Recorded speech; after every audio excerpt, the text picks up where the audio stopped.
महेश लांडगे, तू कसला हिंदुत्ववादी? वाघाचं कातडं पांघरले म्हणजे वाघ होत नसतो.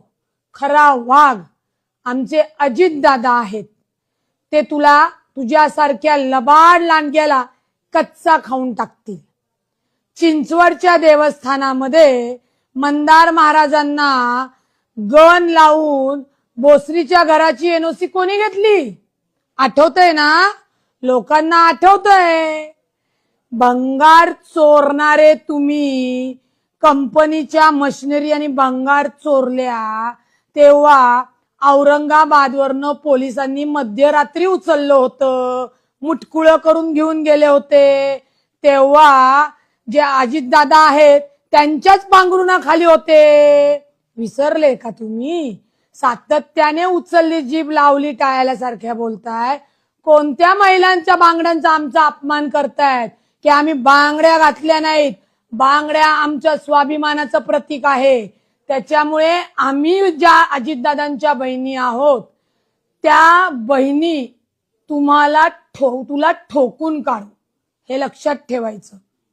आणि अजितदादांवर बोलताना तोंड सांभाळून बोलायचं.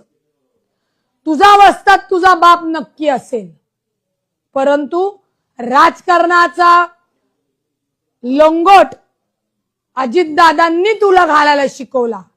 त्यामुळं वस्तादावर आणि गुरुवर डाव जर टाकायला गेलास ना भावड्या, तर तो लंगट सुटून सैरा बहिरा पळावं लागेल, पळताभुई होईल.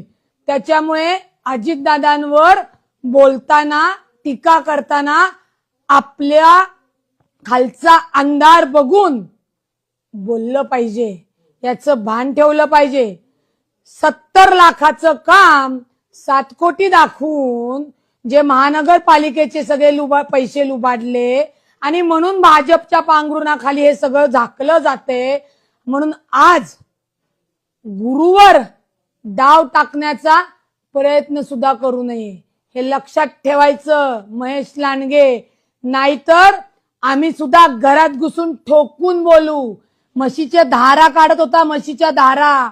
लंडनला कशी काय कंपनी झाली? कुठनं झाली? धारा काढून झाली.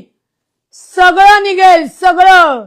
तोंड सांभाळून बोलायचं माननीय अजितदादांवर.